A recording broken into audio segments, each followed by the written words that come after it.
Welcome to the Cybersecurity Summit podcast at Summit Conversation.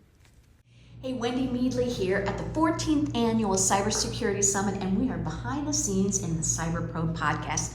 We call it Layer, and I think Layer is the best word for what we're going to be talking about with Traceable this morning.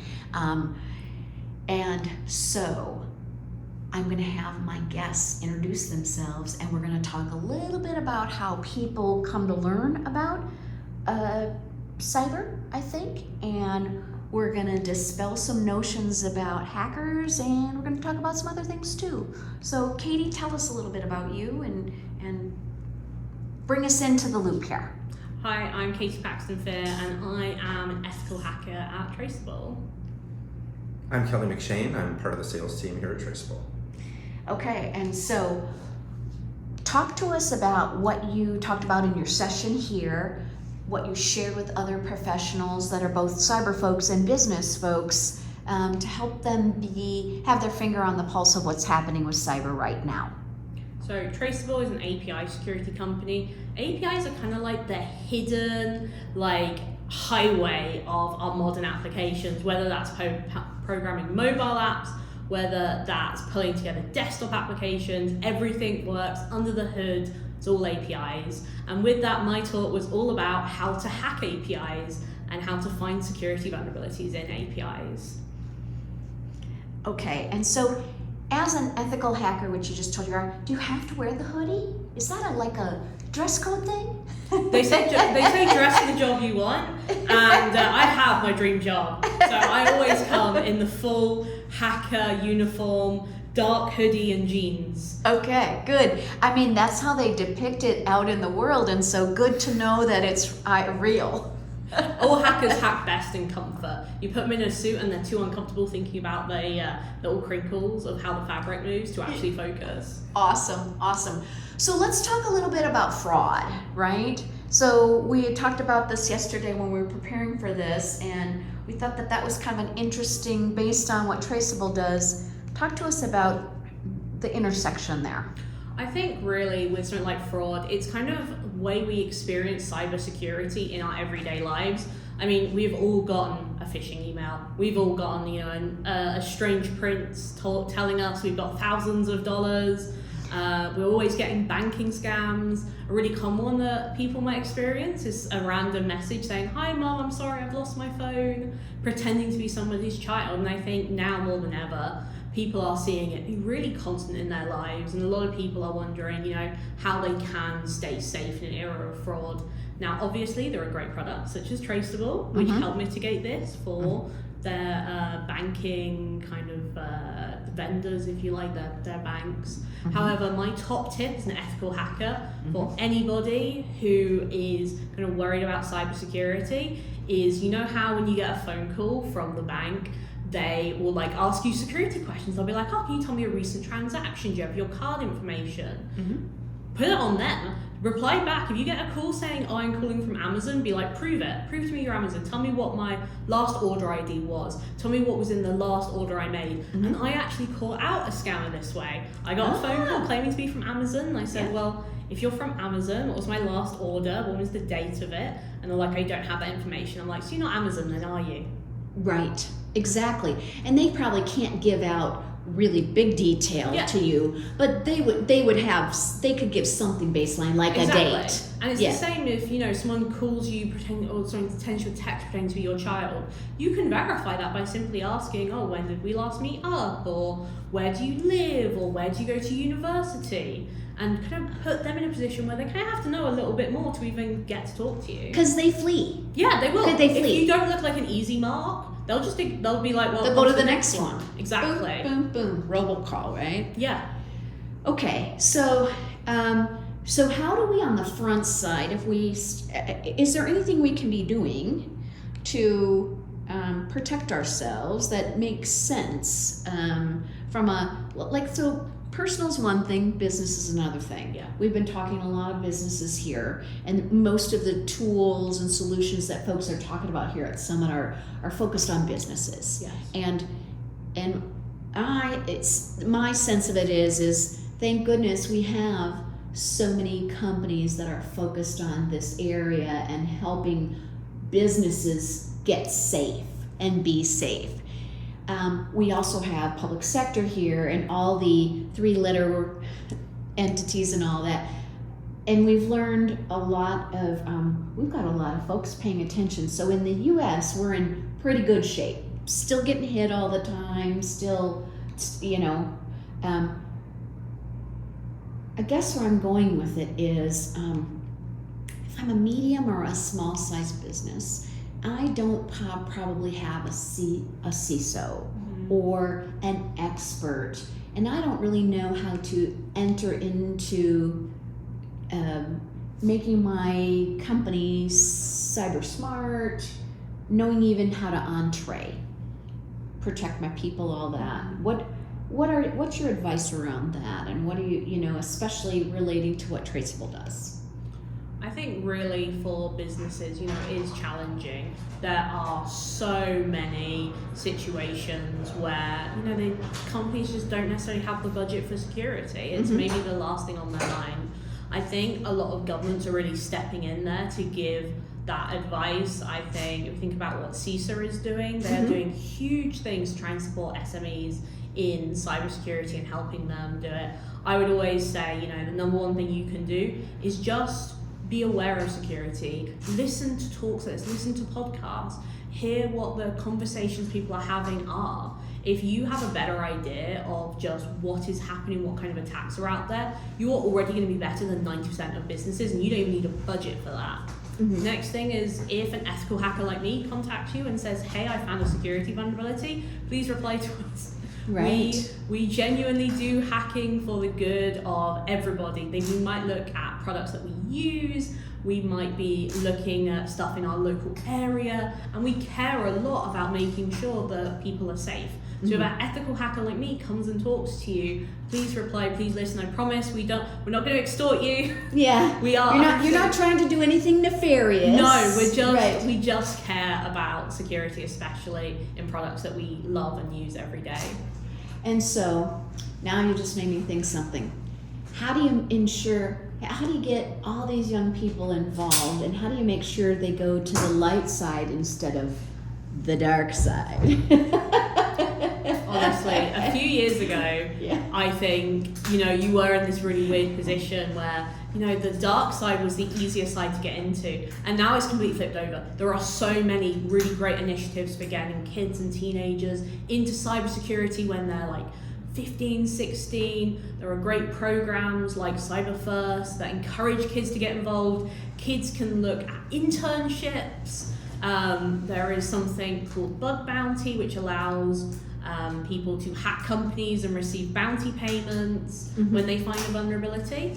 So ethically, yeah. They report it to the company. The company pays for it because they want to get that intelligence. Sure. And actually, in the US, every single government department actually has a way to disclose vulnerabilities through CISA now as well. So you could technically hack the US government and it would be fine. Yeah. So there's the juice, right? So what's interesting about that, and you brought up something, and you've said it in a way I haven't heard it before, is that, but I knew it was a norm. I just, people had to hack before. Young people had to hack, or whoever, on their own, because there weren't programs or infrastructure. Early on, this is what it was. Right now, there's all this great infrastructure of where you can, there's still these salacious, probably more money, there are people who will just go to the dark side, that's who they are, etc. But at least now there's some kind of infrastructure or a pathway for people to get definitely. And I think for people of my generation, when I first started getting interested in computing, it was because of Neopets, because you could make your own websites on Neopets, and that's how I got interested in technology. So I always had that kind of light side. I never got involved in hacking as I was a child. It's only really been in my adulthood. But nowadays, kids and teenagers and even students have so many ways to get involved and have a go that honestly, I speak to hackers who are 10 years younger than me, 20 years younger than me, and they are machines. They can hack anything, and they like their parents will be like really supportive of them. Sure. But I think it's a great way to get kids, working in their job before they've even like finished high school. Yeah. So why did you guys bring in Katie for this event, and do you work with her on an ongoing basis as well? Oh yeah, she's a peer of mine at Traceable. Yeah. She's obviously an expert in ethical hacking. Mm-hmm. The engagement and Q&A during and after her session was obvious. We made the right decision, including her. Right. And this is what she does, and she's quite a personality as well, right? Yeah, amen. And one thing I'd like to follow up on that she mentioned is the Twin Cities IT community has an amazing track record of helping young high school age kids with free and often paid internships. Mm-hmm. These are not college level kids, these are high school kids. Right. And you name some of the biggest names in the Twin Cities market. There's a nonprofit here called Genesis Works that has locations all over the country as well, that helps these high school kids get amazing paid summer internships at the who's who of Twin City. Yeah, we do have a who's who. And this is how we build the ethical hacker community and convince folks not to go to the dark side. Right, and then that ethical hacker community can go work for our government and that kind of thing too, because I've learned we've got quite a few folks on wall watching us, which is helpful, right? We're lucky. Yeah. We're lucky. Not all countries have that. Yeah, definitely. I think the US and the support that CISA has gotten has been incredible, and as someone who's not American, who's like watched it grow, I'm so jealous. Like I wish NCSC was as good as CISA is. Yeah, it's challenging because here in the U.S. there's a lot of things that our country doesn't pay for. So that partnership between business and public sector is has great things about it and has challenges about it, as some different folks have talked about in their sessions and some of the dinners and luncheons here, where there's awesome things, and then there's, oh my gosh, HSI has come to our thing to let us know about a vulnerability, and my attorneys won't let us share the information because what's the liability, all those kinds of things. So there's that yin and yang of, right? Yeah, there's definitely a difficulty of kind of modernizing the modern security. Sure. Unfortunately, we have this situation in cybersecurity where security has kind of been bolted on. When we first made the internet, right, no one was ever thinking about security vulnerabilities. No. It's very much been a thing that we've had to kind of adapt to and kind of like stick it in where it makes sense. And in fact, if we look at like, say, AI now, where we have like this opportunity to build security into AI from the very start. Yes. That's such a great opportunity that we weren't afforded when we were building APIs, and that's why Traceable has to exist. Oh, that's fascinating.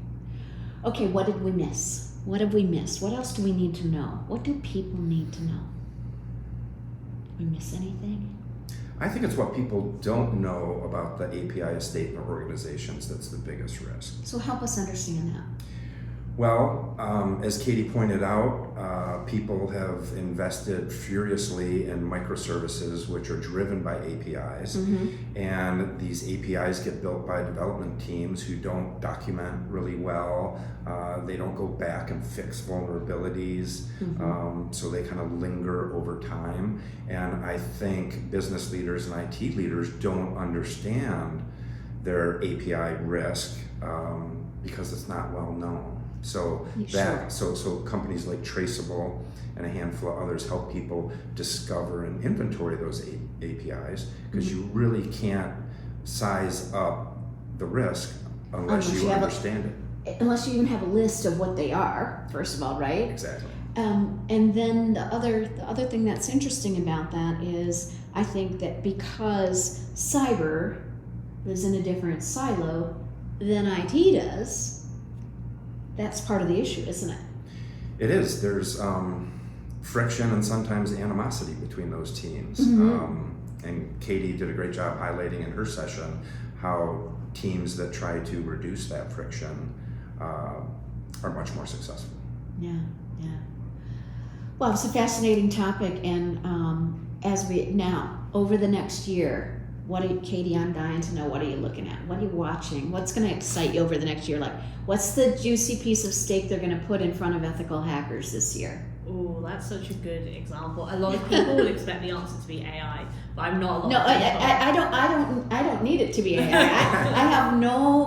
I want it to be whatever you think it is. I think the big thing is going to be looking at kind of critical national infrastructure, industrial control systems. I think as we're seeing Industry 4.0, especially adopt things like AI, a lot of the pressure there is to use these new advantages, this new technology as quickly as possible, get it in, get it better, get it like revolutionizing our grid and our manufacturing space. Mm-hmm. I'm really interested in see what happens in the security of that kind of element of CNI, critical national infrastructure, mm-hmm. to see how things like the manufacturing, the energy sectors are really going to evolve going forwards, maritime as well. Yeah. And so if we, as the U.S., pull in product such as wind turbines, mm-hmm. from a nation state that is not maybe sometimes our ally, sometimes not our ally, are there things in that were baked in the technology of that we should be nervous about? I think it's always worth considering, while obviously not necessarily comparable, looking at the damage that the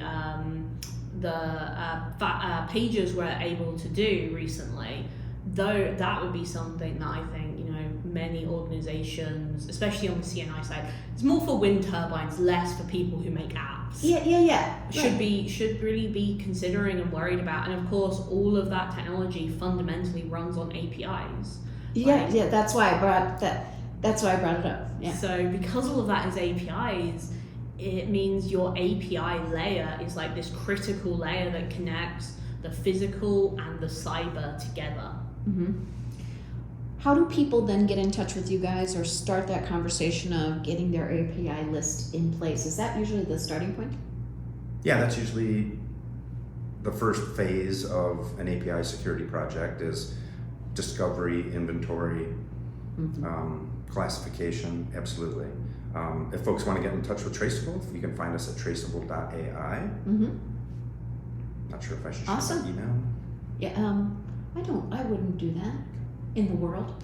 They can find you, yeah. But and your name will be in there and all that good stuff. But who knows in the world yeah. how that gets translated. I'll just add to that. It's like you can schedule a demo of Traceable. For sure, yeah. Have a look and see how it will help revolutionize your API security.